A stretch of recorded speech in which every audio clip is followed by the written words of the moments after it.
things that I feel good about as far as the work that we do here is that unlike religions, what we do here does not focus on repeating over and over what happened thousands of years ago. Now, of course, I do repeat and I do try to catch up and so forth, but I never felt that just going over these stories endlessly, over and over and over again, is beneficial. To me, what should be important to us all is what is happening now. The things that happened thousands of years ago should be lessons. But the things that are happening now should also be lessons. With that in mind, I saw something this week that brought the question of global warming out of the political arena and into the realm of reality without questioning whether anyone can do anything about it. It's not pointing a finger at any politicians. It's not saying, oh, well, they're responsible or who's responsible. It's not saying. It's the simple fact that nature has an obvious plan, and it is now being carried out. And if I've heard so much about global warming and seen about the polar bears and the ice floes melting, but I don't think I've ever seen anything like this that comes out of a remark by the scientists. And this is what they say: rising seawaters to wash away U.S. history. I mean, these people are not even saying, look, because of global warming, the ocean depths are rising and it may cause... They're not saying that.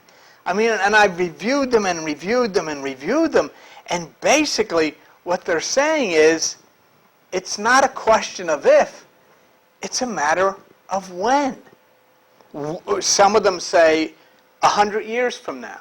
Some of them say 50 years. But most scientists say at the very extreme outside, it'll be 100 years from now. Now, of course, nobody here now really is going to be impacted by that, you think. But, since you'll be back anyhow, you will.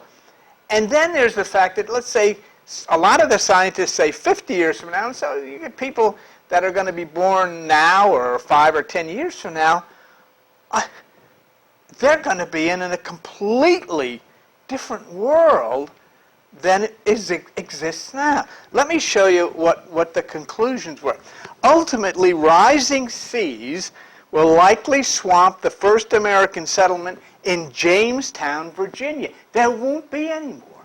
As well as the Florida launch pad that sent the first American in orbit, many climate scientists are predicting. In about a century, some of the places that make America what it is may be slowly erased. Global warming through a combination of melting glaciers, disappearing ice sheets, and warmer waters expanding is expected to cause oceans to rise by 1 meter or about 39 inches. It will happen regardless of any future actions to curb greenhouse gases, several leading scientists say, and it will reshape the nation. Of course, it'll reshape a lot of nations. Let's go on to the next one. Rising waters will lap at the foundations of old money Wall Street. You've seen pictures. You ever seen some of these futuristic movies and they show you New York City and the water's rising up to the building? That's exactly what's going to happen. And the towers of Silicon Valley, they will swamp the locations of big city airports and major interstate highways. Do you see what this is saying? Is that the interstate highways in this country, Wall Street in New York, will be the ocean. Will be the ocean. Storm surges worsened by sea level rise will flood the waterfront gateways of rich politicians. The Bush's Kenny Pork, John Edwards Place on the Outer Banks, they won't exist anymore. And gone will be many of the beaches in Texas and Florida favored by budget-conscious students on spring break. That'll be the ocean now. Few of the more than 24 climate experts interviewed disagree with the 1 meter projection. Some believe it could happen in 50 years, others say 100. We're going to get a meter, and there's nothing we can do about it, said University of Victoria climatologist Andrew Weaver, a lead author of the February report from the Intergovernmental Panel on Climate Change in Paris. It's going to happen no matter what. The question is, when? And this here is the last, I just want to add, the Environmental Protection Agency's calculation projects, get this now, a land loss of 22,000 square miles. The EPA, that's the Environmental Protection, which studied only the eastern and Gulf Coast, found that Louisiana, Florida, North Carolina, Texas, and South Carolina would lose the most land. But even inland areas like Pennsylvania and the District of Columbia also have slivers of at-risk land, according to the EPA. This past summer's flooding of subways in New York, now listen to this. This past summer's flooding of subways in New York could become far more regular, even an everyday occurrence. Can you imagine that? With the projected sea rise, other scientists said, and New Orleans' Katrina experience, and the daily loss of Louisiana wetlands, which serve as a barrier that weakens hurricanes, are previews of what's to come there. And finally, it says Florida faces a serious public health risk from rising salt water tainting drinking water wells.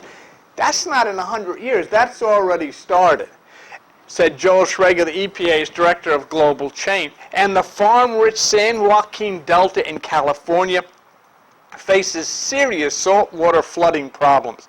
Sea level rise is going to have more general impact to the population and the infrastructure than almost anything else that I can think of, said S. Jeffrey Williams, a U.S. Geological Survey coastal geologist in Woods Hole, Massachusetts. So this is what is going to happen. But you know, the main thing that you have to keep in mind is that it's already begun. Oh, you know, and these guys are not saying, well, if we don't do this, it's over. It's over. There's nothing that can be done about it. I mean, it's a natural phenomenon, plus on top of it, we have the global warming. This thing is going to happen. Where you're sitting right now, we're close enough, where you are sitting right now in 50 years or whatever it is or whatever they plan, this is going to be the ocean. Right here. This will be the ocean. Right where you're sitting, there'll be fish swimming. And that is something nobody can turn around. So the physical makeup of this country, and of course that includes countries all over the world, where are the people going to go, you know? And so your initial reaction is probably, well, you know, I won't be around in 50 to 100. But if you've been coming here for any length of time, you know that that is not true. You will be here. And for those who live in this, which is a coastal area where we're located, right now, where your house is, will be the ocean. And there's nothing anybody can do about it. Now, maybe if we had taken care of global warming, it would have been pushed back 500 to 1,000 years, but it's going to happen. And it has begun, and you're going to hear more and more about floodings, and you do. This idea that we can't harmonize with nature because it can hurt the economy is going to be answered by nature with the destruction of Wall Street in New York. It's going to be the ocean. And you saw that.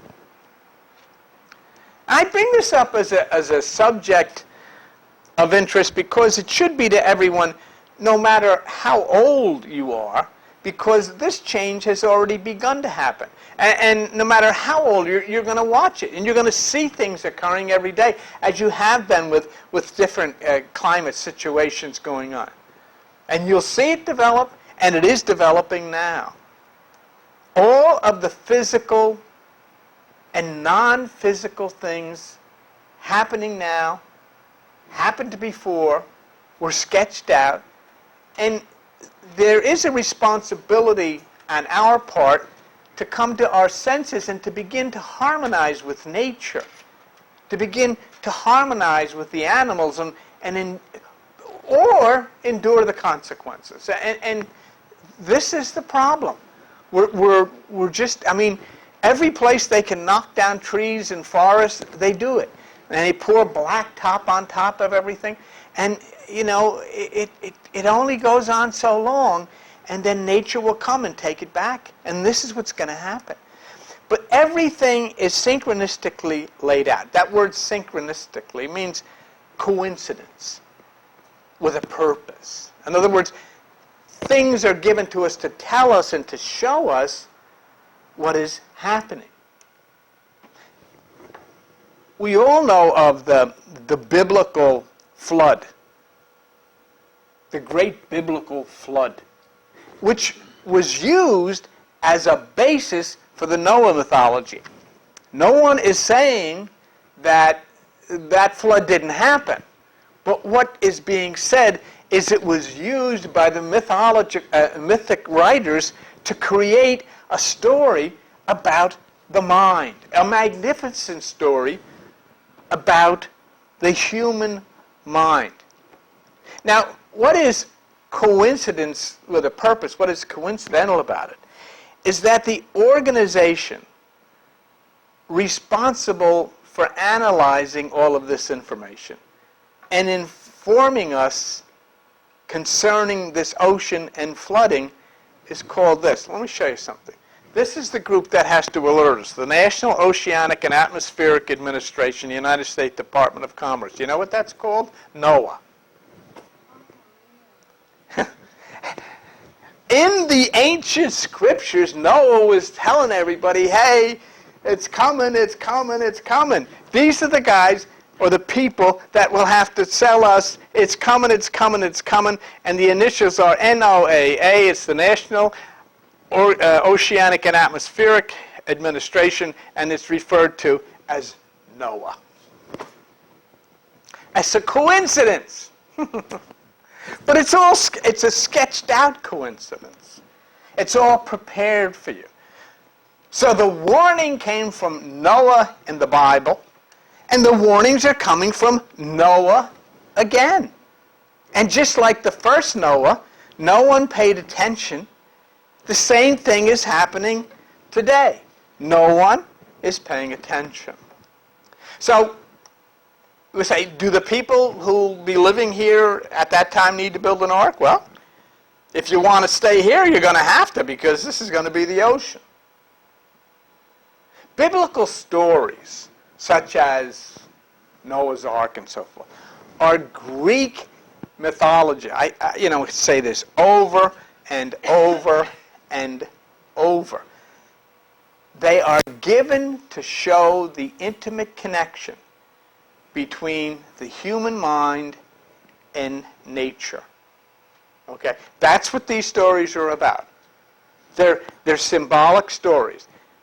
Now, here's where we get into the Noah and the flood and all this stuff. And I'll tie it in so you can see the connection with what we were just told by these scientists and what's going on now. In Greek, in Greek mythology, there are 5 stages of consciousness, 5 stages involving the human mind. Let's take a look at them from Gaskell's book. It's over here. It's Greek. You have earth, which is the physical, water, which is the astral, air, which is the mental, fire, and the good mind, the new mind, the renewed mind. That's how. Now, when the Greeks set out to write the Bible, and they did, they wrote the Old Testament, and they wrote the New Testament, and they wrote it all 300 BC in Alexandria, Egypt, which was the center of Greek and Egyptian mythology and a place of Zeus worship. When they did everything, and all of their mythological stories were based around these elements of earth, water, air, and fire. And then, of course, the new mind. Now, the reason that they did that the stages of your mind, the various elements of your mind, are named in Greek mythology as the powers of nature, is because the elements outside, wind, fire, air, water, must be in harmony with the elements inside. There are storms outside, there are storms inside. There is shaking outside, there is shaking inside. Everything that goes on in nature goes on inside of you in one form or the other, because you're intricately connected to nature electrically. See?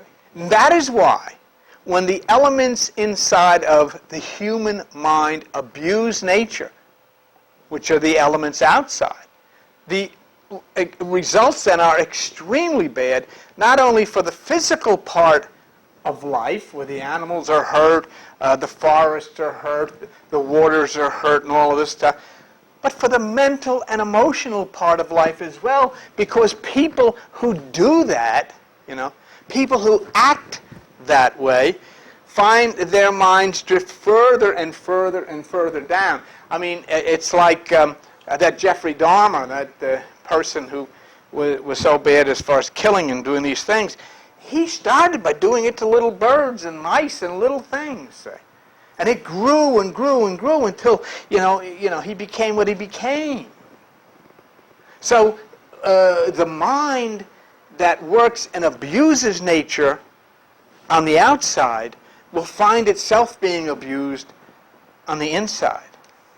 So Greek mythology then brings a harmony to the human mind when it is understood as part of the same elements of nature that we see in action through the forces of nature. See, just try to understand inside of you, your mind goes through the same thing as the elements of nature, the changes, the storms, the sun shining, all the different things, and that's how the mythologists wrote it.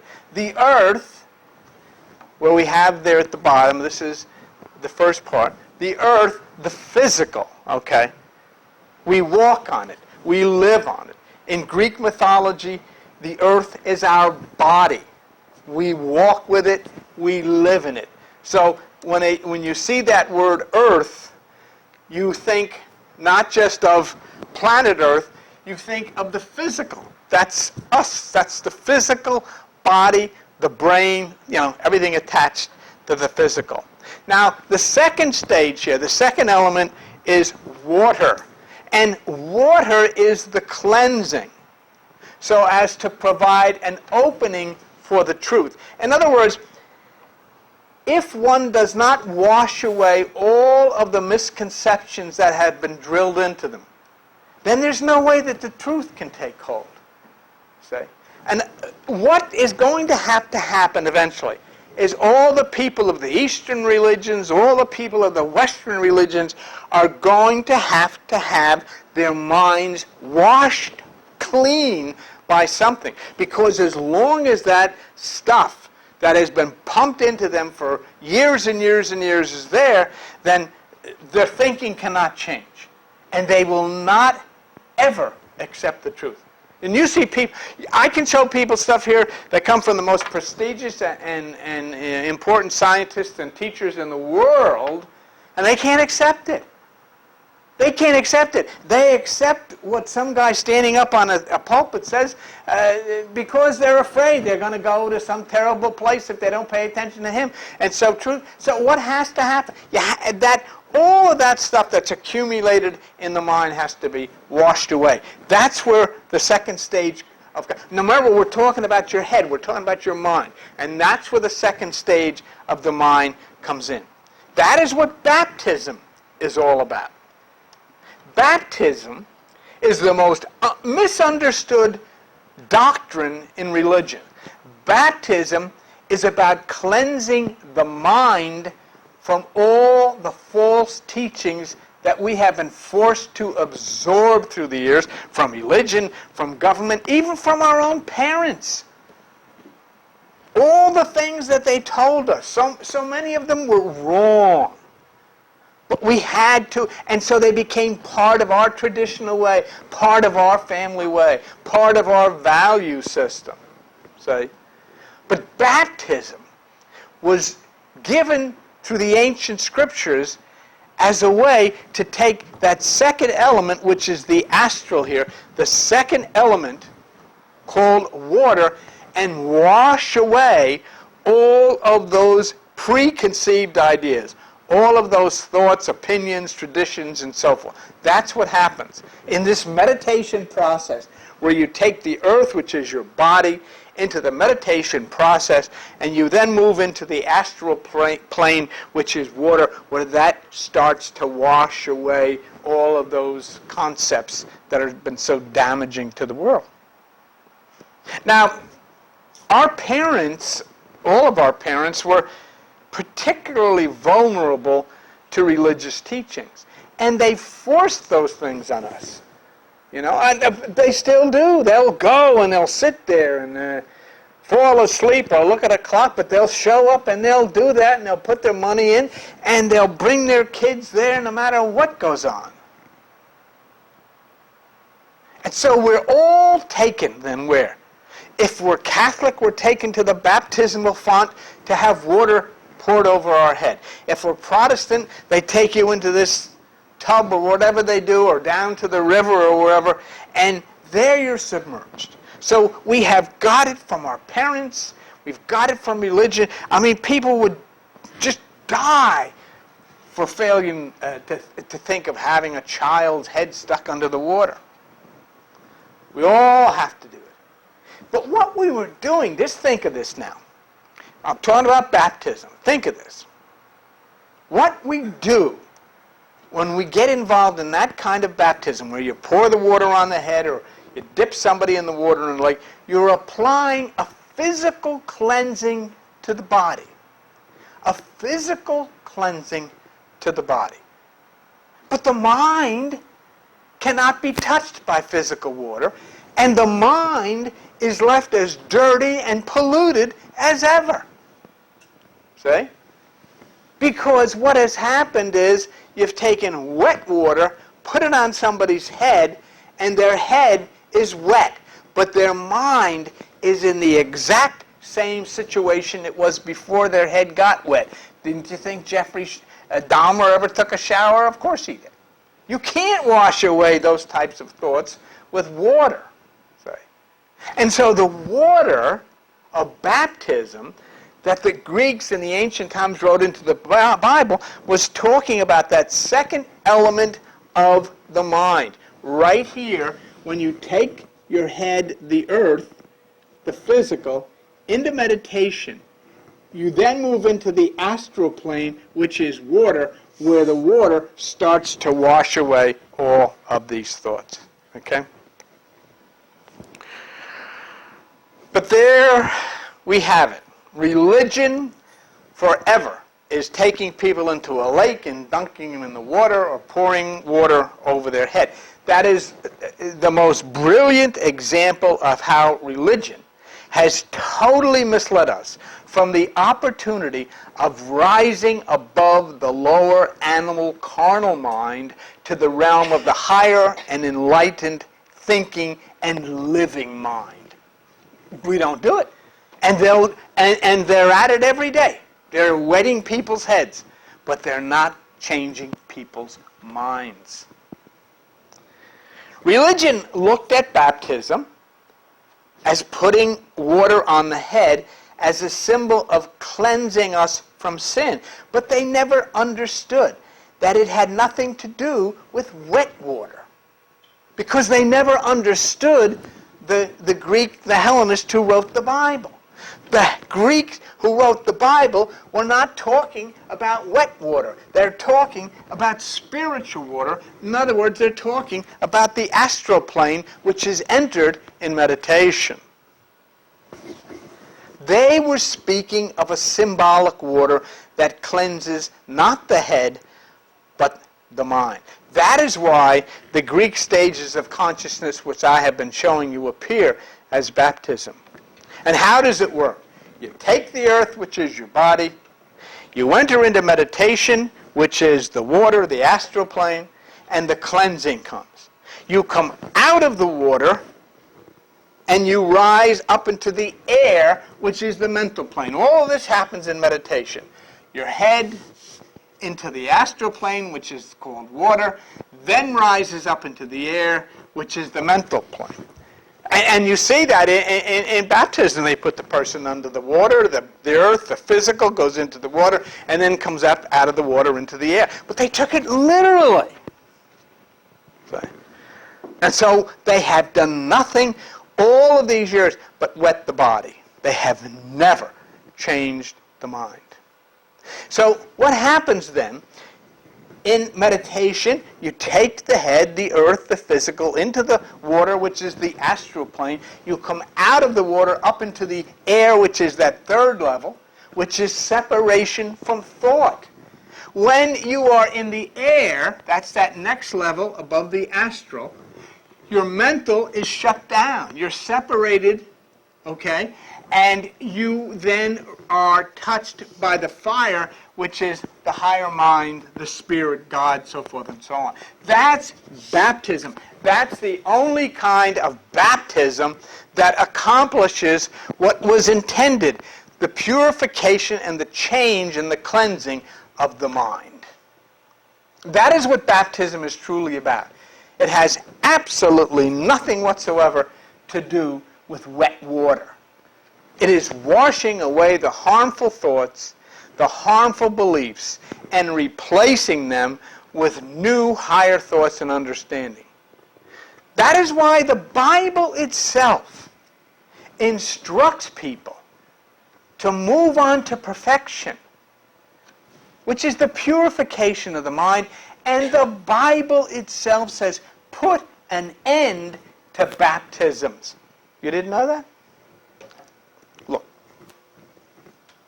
Here's Hebrews 6:1. Therefore, leaving the principles of the doctrines of Christ, let us go on to perfection, not laying again the foundation of repentance from dead works and of faith towards God, of the doctrines of baptisms or laying on of hands, resurrection and eternal judgment. And this we will do if God permits. So, just to keep it here, but all of these things are there, but just for the subject we're talking about right now. Let us go on to perfection, not laying again the foundation of repentance from dead works, or not laying again the foundation of the doctrines of baptisms. What is he saying that for? Because people are getting their head wet. He's saying, no. That's just a symbol that you don't understand. You've got to go on to perfection, which means you purify the mind by the inner baptism, not wetting the head. So there in the Bible that everybody carries around with under their arm, it says in Hebrews 6:1, stop doing baptisms. Now, that's not saying leaving the teachings of Jesus. It is saying leaving the principle of the doctrine of Christ. You see where it says that? Leaving the principles of the doctrines of Christ. What does that mean? You know, that's another thing. See, people go into Bible studies and all, but you read Sister Sue, and she'll get up and say, leaving the principles, and nobody ever stops it. What does that mean? They don't know what that means. What does it mean to leave the principles of the doctrines of Christ? At first glance, it appears to encourage you to turn your back on Jesus. That's not true. So let's define the word principle. And this is what's being said. The definition of principles on the web. Statements or descriptions of what should or should not be done that describes the rules, parameters, or guidelines for performing the task. Okay? A basic truth, law, or assumption. Okay? The term law is often used to refer to universal principles that describe the fundamental nature of something. Okay? So here the principles are describing the rules. You take the physical into the water, come up into the air to be touched by the fire. That's the principle. But here what it seems to indicate, if you take it literally, is that you do go into the water and you come up into the air, and what the Bible is saying is you've got to pull away from that. The word principles would be the basic truth referring to fundamental nature. So what would be the basic truth here? What would be the principle here? The principle would be water cleans. That's a principle. That's a fundamental principle. Now, if you wish to cleanse your head, okay, then you use wet water. But how do you cleanse your mind from the pollution that has been drilled into it? Wet water cannot get inside of your head. So you wouldn't use wet water. It is obvious that baptism is to cleanse the mind. Putting water on one's head cannot do that. So what do we do with that principle of water cleanses? Let us go back to the Scripture. The principle is water cleanses. Leaving the principles of the doctrines of Christ, go on to perfection. So we don't want the principle of water cleanses to enter into our minds, because we're not talking about wet water. We're not talking about cleansing the head or the hair. We're talking about cleansing the mind. And what it is saying here, you've got to leave that principle of the cleansing of water and go on to perfection. Not laying again the foundation of the doctrines of baptisms. Because what people are doing is they're taking the principle of the head and the water, okay, and they're applying the water to the head, and what they're doing is wetting the exterior, but that's not what is the instruction. No. You've got to go on to perfection. No more of that type of baptism. You've got to go on to perfection and take that spiritual inner water, which is the astral plane, to cleanse the mind, the consciousness. So we leave that basic principle of the Christ baptism and we go on to perfection. See, that principle told us about water, about the earth, about the air, and so forth, but now we go on to perfection and we find it means something else. So how can we use water to cleanse the mind? Not laying, again, the foundation of the doctrine of baptism. We have to stop the physical baptisms. How are you going to do that? Who's going to believe that? But, nobody come at me yelling and screaming. That's what the guy in the Bible said. I didn't. He did. The Bible told us to do that, but of course, since the church was the teacher, they declined to take that route, and so everybody till this day has their head stuck in the water. But as you can see, the Greek mythological explanation of baptism is contained in the 5 senses which we looked at. Earth, physical, water, astral plane of meditation, air, mental plane, separate from thought, and then touched by the fire of the Spirit. You can't get that in the lake or the lagoon or in the bathtub. It doesn't work that way. So you see, we don't go to the pool. We don't go to the lake. We go within. Water, which is that second element, in the case of this baptism, is the astral plane. You see it right here? Water, astral. Now, what does that mean? Okay. What does that word astral mean? We know the principle of the doctrine is talking about water, talking about the physical, talking about air, coming up into the air, talking about the Spirit. We know about that. But there's another principle, which is the astral plane. Does anybody know what that means? Let's take a look at what the astral means. Definitions of astral: belonging to the subtle, non-physical dimension of the second world. Okay? The astral body is recognized as the ethereal body personifying spirit, unfettered by the flesh, The astral body often ventures out at night when you are asleep. It ventures out every night. So you see then that baptism does not mean entering the physical water of earth, but entering the astral water or the spiritual water of the higher dimension of what we call God. You go into the water when you are in meditation, and you go to the astral plane. Meditation takes you to the astral plane. That's when you're in water. And then you are. Now look, this situation of going into the water, all right, or going onto this water, onto the astral plane, answers another question relative to biblical stories. Who do we meet? Go ahead. Walking on the water. Who do we meet walking on the water?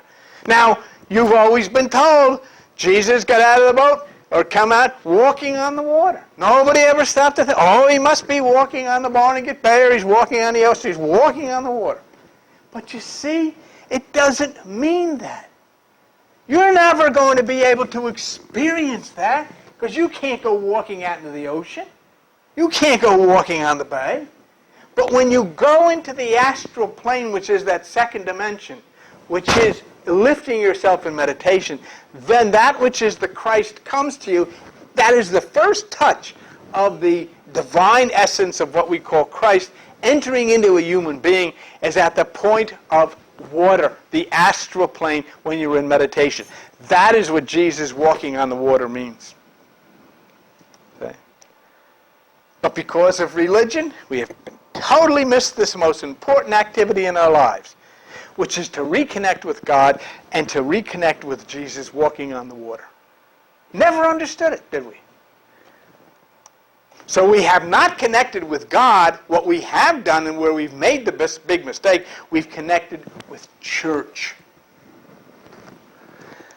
So we have to get baptized by going on to perfection, entering the water of the astral realm in meditation, where we will be elevated to the next dimension.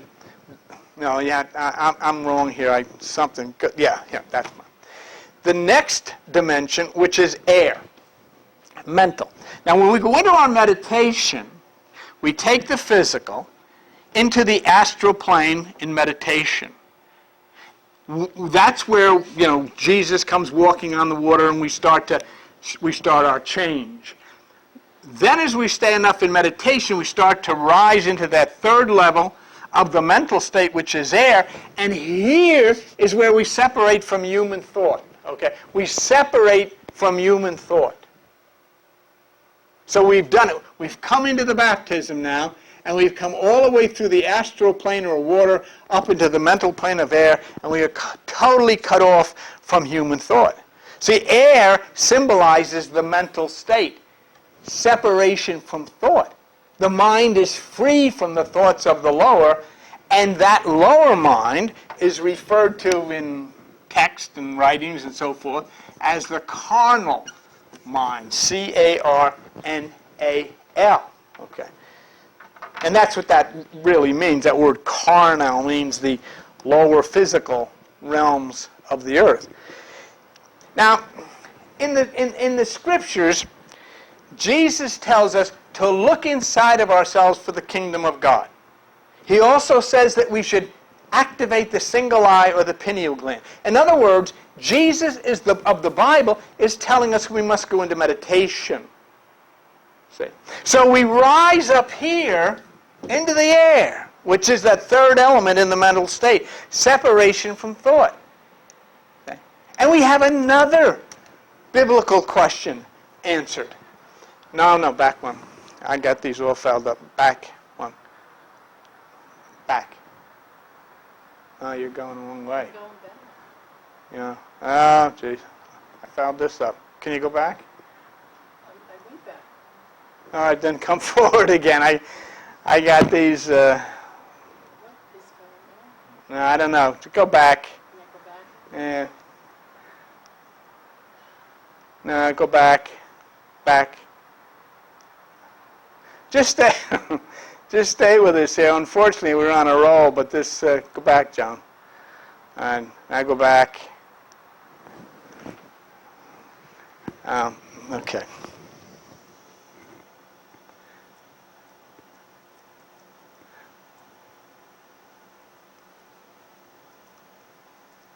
Okay. Where was I? Let me see if I can get my head back. The scripture says we will rise to meet Jesus in the air. Okay? Now, there are literally millions of pictures and paintings like this. Famous artists of the classic era, as well as contemporary artists. Christians believe with all of their heart that rising to meet Jesus in the air means that with the clouds. But it doesn't. It is exactly the same as what we looked at earlier with Jesus walking on the water. It means that we rise from the second element of the mind in meditation to the third, which is the air. And as we meet Jesus walking on the water in the second element of the astral plane, we then meet Jesus in the air in the third element of the mental plane. Okay. Now, once again, hopefully this comes out. Yes. Okay. Once again, here we are. And because we have a little mix up there, but once again, we've taken the physical, the earth, into the astral plane. We've seen Jesus walking on the water. Now we've gone up into the mental plane, separated from thought, where we've risen to meet Jesus in the air. Now, see, what does the Bible say about the fourth element, which is fire? See? Now remember, this is all a solitary, individual situation that has gone on within us in meditation. We've taken ourselves up to the astral, Jesus on the water, Jesus in the air. Now we come to the fire, which is the next level of consciousness. And what does John the Baptist say about that? John the Baptist says, Matthew 3, I indeed baptize you with water, but he that comes after me is mightier than I, and he shall baptize you with the Holy Ghost and with fire. So you see, this baptism with water business elevates in your meditation up into the air and then up into the fire. So the whole business of baptism is a symbolic study in the ascension of the human mind in meditation to a higher level of consciousness, which brings us to the direction of what we refer to as God. You cannot get it in the bay. You can't get it in the bathtub or you can't get it with water outside. It has to come from the water inside of the astral plane. But, once again, the world, because of religion, has been totally misled. And instead of entering into the inner baptism, which elevates the mind, they have taught a physical baptism, which wets the head. They also teach of a physical walking on the water, which you'll never experience, and a physical Jesus rising into the clouds, and we shooting up to follow him. And it doesn't make any sense to anybody, but we can't rock the boat because it's the tradition. And that is why the Bible is very, very clear about the understanding of baptism, because of what I have just told you. Leaving the principles of it, go on to perfection, not laying again the foundation of the doctrine of baptism. Don't do it. And regardless of what the Bible says, I'm not... that's not what my pastor said. But it's in the Bible. And there it is. And go look it up. Let us go on to perfection, not laying again the foundation of the doctrine of baptism. So the Bible says it, so don't come to me with your complaints. I don't want to hear about it, because He said it, not me. And this is exactly, you know what's interesting about this? This goes all the way back when the Greeks were constructing the mythological story of Noah's Ark. This is exactly what is portrayed in the myth of Noah's Ark. It never happened. Of course it never happened. How's anybody going to take two of every animal into a boat? I mean, is there any common sense left? It's mythology.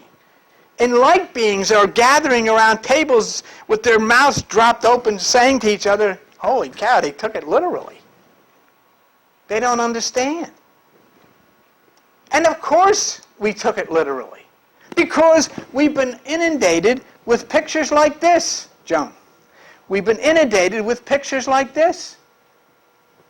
And if you look close, you can see so much for two of every animal. A mouse is jumping overboard. I'm out of here. And you know why the mouse is jumping overboard? Because the place is filled with cats. So it's the same way that scientists are saying we are going to have catastrophic floods on Earth. The Scripture talks about the warnings given concerning floods on Earth. Then, it was the same thing. The rest of the story concerning two of every kind of animal in the ark were speaking of the use of natural symbols to represent the mind and the elevation of the mind. So what is the ark? The ark in literal is a boat. Okay? No, the ark means here, your head, your mind, inside of you. You have to go in there. Okay? When the floods come, that is, and the storm requires us to enter in to ourselves, into our ark. And we take two of every kind. The very elements of our nature, the positive, the negative, the tree of the knowledge of good and evil, all the good stuff, all the bad stuff, all the stuff in between we take in. And then as we rise, it's all cleansed, it's all changed, it's all purged, and we rise and separate from all of those negative thoughts which are part of the two. We enter meditation with all of our baggage, and the water begins to lift us until we sit on the mountaintop, having risen up into the air, where all who enter the ark of meditation are saved. It's a mental thing. It's a spiritual mind thing. It is not accomplished by pouring water on your head. And that's what it means. The flood was used as the basis of the mythological story of the human mind. So now we're being told about another flood coming, rising seawaters to wash away U.S. history. Somebody's telling us, and who's telling us? NOAA, the National Oceanic. Now, even the words in that headline are ominous, you know. The ocean is going to rise to such an extent that parts of New York will be uninhabitable. Places along the coast that are important to U.S. history will be under the ocean, like Atlantis. The old which we have clung to so tightly will be torn away and mired at the bottom of the sea. And we will have to renew ourselves, for the old ways will have vanished and will be under the ocean. Just like in the Scriptures, the warnings were aboundings about the coming flood, and the warnings told the people they had to build an ark, they had to get in it if they were to rise above the flood. That's the same warning that's going forth now. And it means get an ark. Take two of every kind of the animal elements of your lower nature into that ark, and that ark is inside of you. The two elements are the positive and negative aspects of our nature. And these have to be taken with us so they can be cleansed as we're lifted over and above the raging turmoil which goes on and is going to go on. So the world's going to be baptized literally, and we must be baptized spiritually through meditation.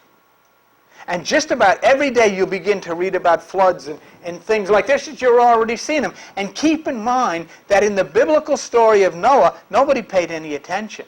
Just like now. But you know where your ark is, and you know how to get inside. And you have to get inside with your meditation. The things that we have elevated as our values, the thing we have elevated as our freedom, have caused great destruction to us and have caused great destruction to people around the world. Those things are to be washed away. And as this is happening, we will also be subject to the ultimate baptism of fire. And where will the baptism of fire come from? The universal baptism of fire will come from the seventh seal, supernova 1987A, and from the seventh angel, Eta Carina. That's where the baptism of fire will come from. And it's not raging infernal fires. It's electromagnetism, which will then move in with the changes in the external and the internal, and just absolutely obliterate the old ways. So the universe and the earth receives its baptism of water and baptism of fire, and we function in the same way because we are intricately connected to the universe, and our baptism in water and fire is self-started and is within. So what's nature going to do? Nature's going to do what it does. But we are different. We have the decision to make as to what we're going to do. And the overwhelming number of humans are totally without understanding as to what to do. Just like the people back with that NOAA. And when they hear from this NOAA, which is part of the government, they won't pay any attention. Even when they're told, no, don't do this, go on to perfection, they're totally unaware of the admonition from Jesus that the kingdom is within you. And so they will be swept away by the flood and the fire. Not necessarily the physical one, but the spiritual one, which is more destructive. In other words, their own mind will be their destroyer because they chose not to have it renewed. And the flood will come in the form of negative thoughts. And those negative thoughts are reactions to negative physical developments around them, like all the chaos we see all over the world today. There's an absolute need for us to rise above the lower mind in order to be touched by this higher light of reason and understanding. However, when we're trying to accomplish this by praying and studying or reading or singing, we're using the lower mind, the physical mind. It is also known as the carnal mind. And here's the problem. The definitions of the carnal mind: the human ego, the human will, the human intellect, the animal nature. And then we have from the Bible, because the carnal mind is enmity, it's against God. It is not subject to the law of God, neither indeed can it be. And I mean, what more can there be? You've got to go on to perfection. Like the guy said, you've got to raise yourself above the lower mind, because the lower mind cannot be subject to the law of God, and therefore you're using it in all of your religious doctrines and services. It won't work. Everything religion does is based on tradition, doctrines, understanding. All of it comes from the carnal mind, and it is impossible for that mind to understand the reality of the higher. It has to come through the separation from thought. And the problem, as it has always been, comes to us from the dark ages of Europe. The Bible is not a literal book. It is filled with symbols and mythical stories. The majority of Christians take it literally. And again, the Bible specifically says, just like it said about baptism, you shouldn't do that. Here's the scripture. It says in 2 Corinthians, who also has made us able ministers of the New Testament, not of the letter, but of the Spirit, for the letter kills and the Spirit gives life. What does he say? No baptism, and don't take the doggone book literally. The Bible says that. So what we have seen the Bible say today, don't do baptisms, don't take the Bible literally, but yet what does everybody do? They do baptisms and they take the Bible literally. The Bible is a very strange book of mythology, and its very contradictions should warn people to be careful of taking it at face value. I just want to show you, we're just about finished up here, but I just wanted to show you a couple of contradictions and just how when people get involved in messing with these types of books, you have to be careful of that, and that's why it's very important to study it mythologically. But let me show you something very important, and you'll see what here.